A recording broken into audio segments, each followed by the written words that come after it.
Welcome back to Pearl Magazine. Coffee drinking has long been regarded as a Western influence all over the world.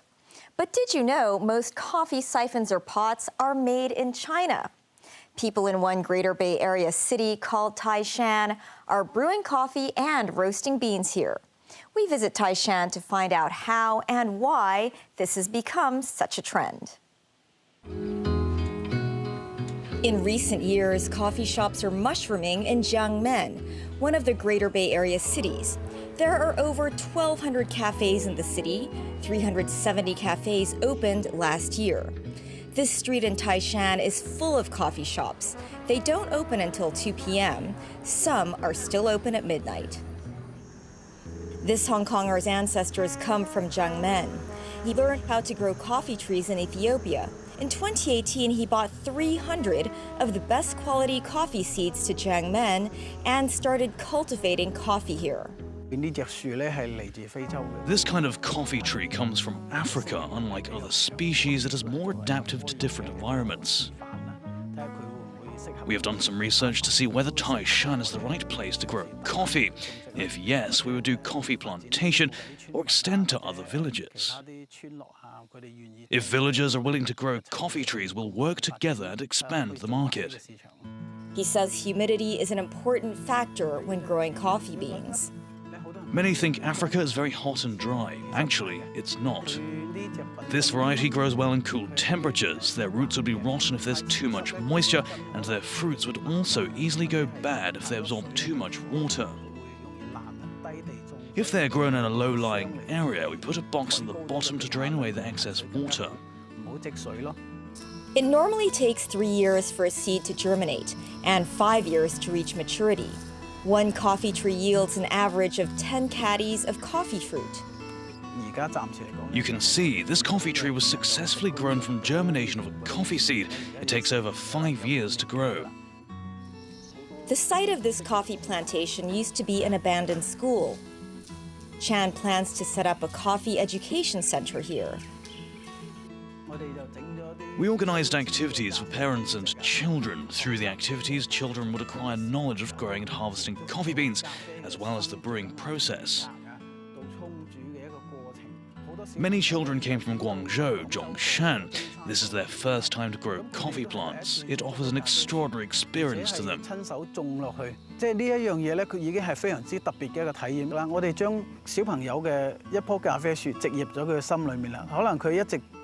With this experience, they might enter this industry after university graduation.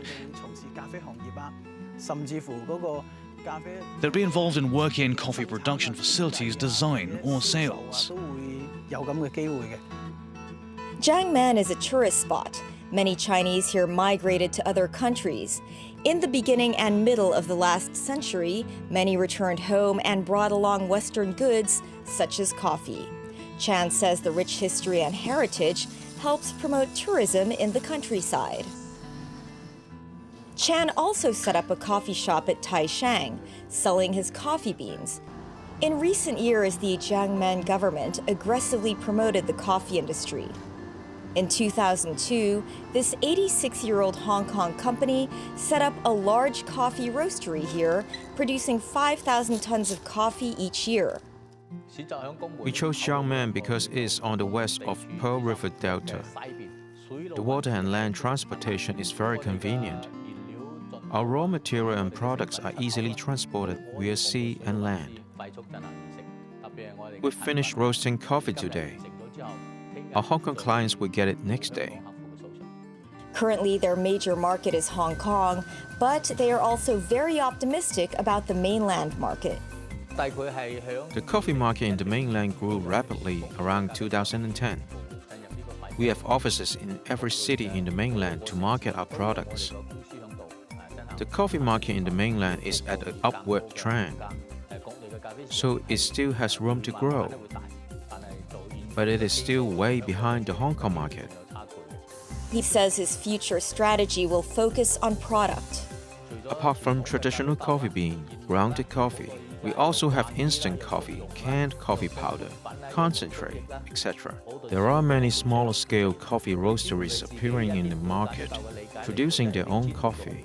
so the market changes very fast. Also, investors put huge money in this market. Big brands turn into popular online shops within a few years. 1,000, 2,000 shops were opened within 2-3 years. I personally believe the coffee market in China will become bigger and bigger. The coffee market also benefits the manufacturing industry in Jiangmen. The export of coffee accessories reached 420 million annually. More than 350 coffee accessory makers are operating in Jiangmen. This manufacturer has been making coffee and accessories for over 20 years, exporting their products to over 100 countries. Drinking coffee is very popular in recent years. Mainland market accounts for 20% to 30%. The proportion will get higher in the future. The overseas market accounts for around 60% to 70%. The coffee accessories around the world are basically made in Jiangmen. Their products are mainly exported to the US and Europe. We mainly export to the US, UK and Germany because coffee machines are relatively popular in the US and Europe. Every family has a coffee kettle. A good thing about coffee kettles is the price is more reasonable. Second, it is easy to brew coffee. Third, some think the way of brewing will bring out the original flavour. The manufacturer sells 800,000 to 1 million coffee kettles every year.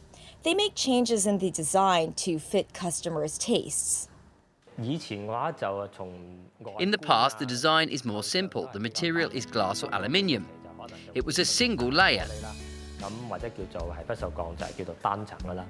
Now, after many years of development, we use double-layered aluminium for insulation.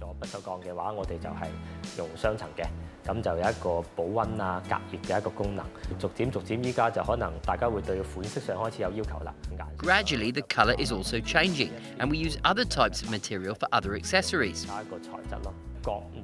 Hand-drip coffee is very popular in the mainland. We have hand-drip coffee kettles, coffee grinders, aluminium cups, a set of accessories. Customers would find our products in other brands. Actually, these products are made in Jiangmen. They know this. He says the coffee accessories industry is booming, and Jiangmen is the market leader because it has some advantages.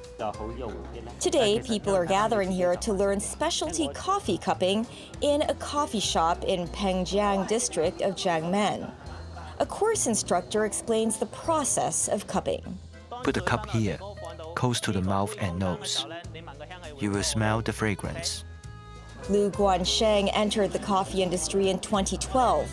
He acquired a sensory and brewing roasting skill. He received the world-renowned Specialty Coffee Association Barista Certificate in 2022.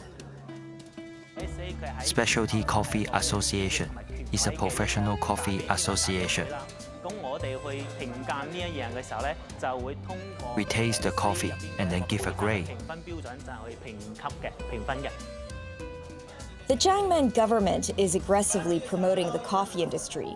It plans to establish large coffee enterprises, providing 5,000 talents within 3 years in Jiangmen. Lu is now working with a Hong Kong-based barista training school to train up baristas. He hopes he can offer some basic coffee education to local consumers to appreciate coffee.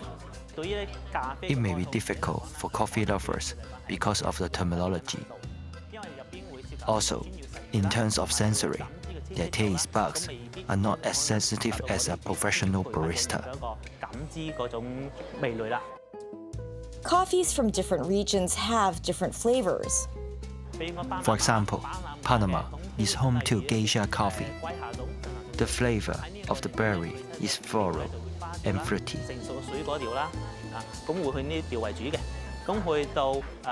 Colombia coffee is more medium body with a rich citrus taste. Currently, they are the higher grade coffee. Ethiopia, Africa, and Central America also produce specialties coffees. Currently, Jiangmen is the major coffee and coffee accessories producing area in the Greater Bay Area. The municipal government provides support to the enterprises in terms of land and other resources, so setup cost is not high and creates a favorable business environment.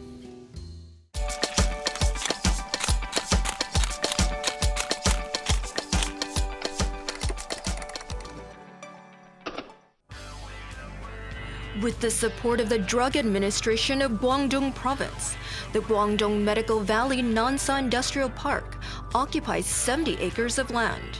It focuses on R&D and production of high-end medical devices, immunotherapy, and stem cell drugs. The Nansha government provides biopharma companies with subsidies for factories, talent, and development. Eligible firms can enjoy a corporate tax cut from 25% originally to 15%. Hi Alex, I know you're Taiwanese and you have studied in US for like more than 10 years. Yeah. And then you came back to Nansha a few years ago to start your anti-cancer therapy technology. Can you tell us about it? In China, there's a huge unmet medical need. There are so many patients that live with cancer. So our focus is try to help them to solve this. China's new cancer patients' growth rate is higher than the global average. Alex's firm focuses on innovation in T-cell cancer immunotherapy. It's studying to replicate the cell therapy for leukemia to treat solid tumors. Its factory in Nansha is producing anti-cancer injections that have been approved by the National Medical Products Administration. You studied in US? Yeah. But why didn't you stay in US, or why didn't you went back to Taiwan to start your technology? Nansha is actually a great location. So distribution is very easy. The government has a really good policy, a good financial support. So it's easier to attract talents. Take an example for the employees. If you are qualified, especially for some abroad PhDs, they are qualified for 2 million renminbi reimbursement. So that's just for them to settle in Nansha. For the reimbursement of our development, there's up to few million to tens of millions reimbursement, especially for this kind of technology.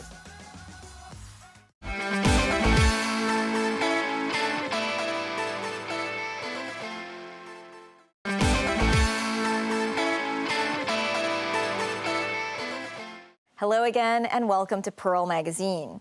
Since June 1st, Hong Kong has allowed retail trading of crypto assets with licensed exchanges in the territory. The city hopes to make itself a top crypto hub in addition to being a top financial hub. With new regulations in place, those in the virtual asset space and traditional finance are looking forward to new offerings and new customers.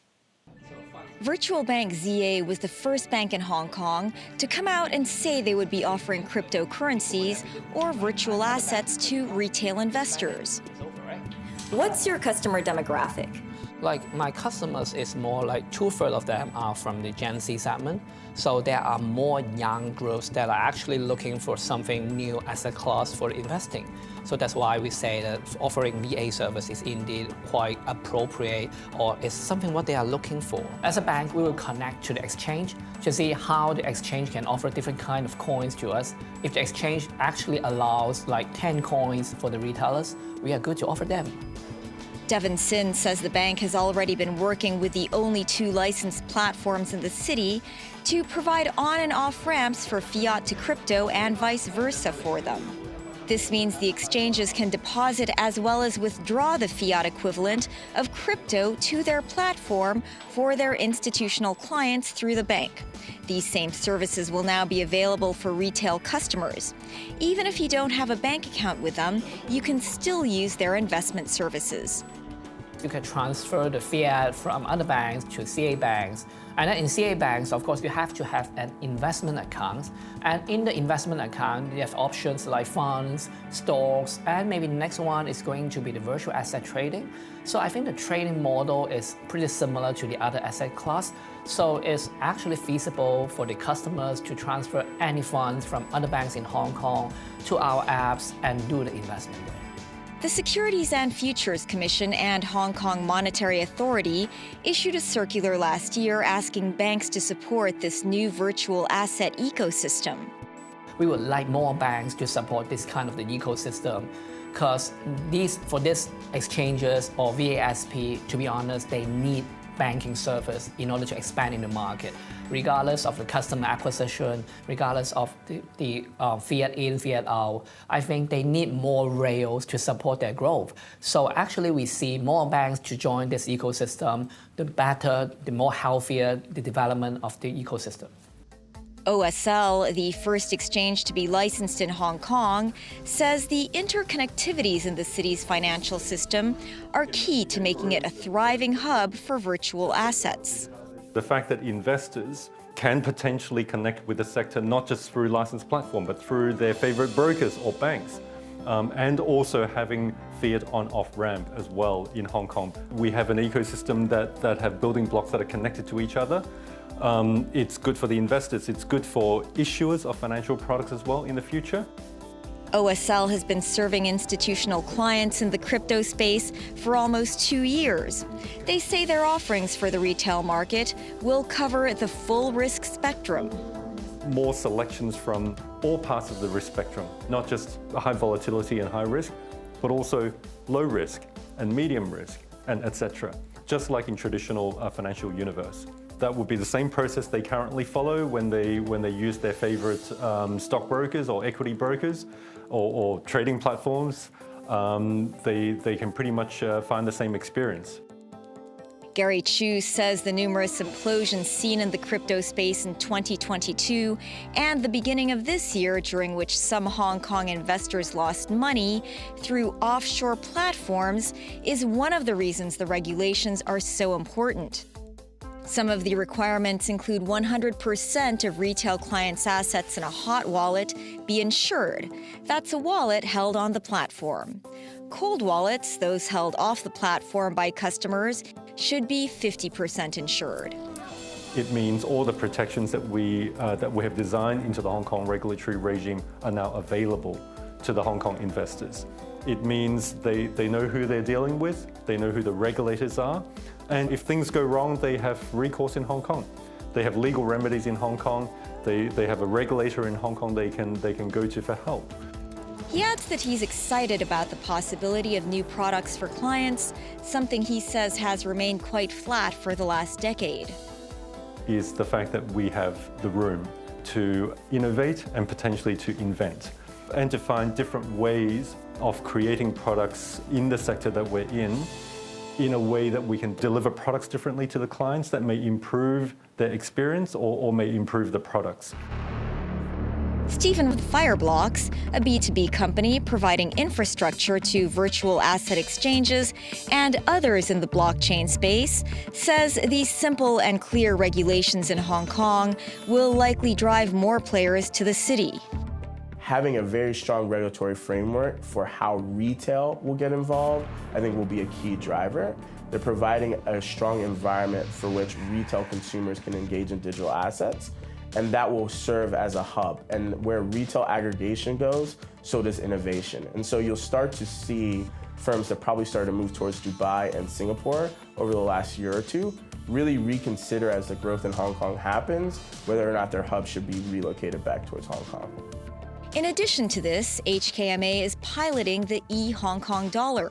Stephen says this could have a positive impact not just on settlements, but also to new stablecoin pairings. You can back your stablecoins via e-Hong Kong dollar. You can convert that e-Hong Kong dollar into another stable coin that enables you to operate in a different ecosystem that maybe that e-Hong Kong dollar is not operating in today. You'll probably start to see new pairs of assets, right? Which will be really interesting to see as basically there's a shift away from, let's say, US dollar denominated pairs towards, Euro pairs or GBP pairs or e-Hong Kong dollar pairs. This creates a very different environment within the digital asset space. Most of your trading pairs today are based off of US dollar, right? And so really if redemption of funds becomes easier with other fiat currencies, then you'll start to see exchanges and different retail outlets start to shift their models entirely to accommodate for that. Hong Kong has implemented a same risk, same regulation policy to virtual assets as it has to other financial assets. With one regulator overseeing the space, the SFC, regulation is clearer than, say, the US, where Stephen says there are so many organizations with a say in the process. The US, where you have the OCC, you have the SEC, you have the CFTC, and then you have the Fed, right? All, and Congress, in fact, all part of the process of creating a licensing regime. And there's a lot of confusion in terms of how they should be in good stead in the US. He says the simplicity and clarity of the process and regulations in Hong Kong could easily put it at the top as an overall financial hub. And so Hong Kong, as one of the 3 global hubs, from a finance perspective, from an innovation perspective, and even from a talent perspective, I think is well placed by having a very strong regulatory framework around digital assets to take advantage of that.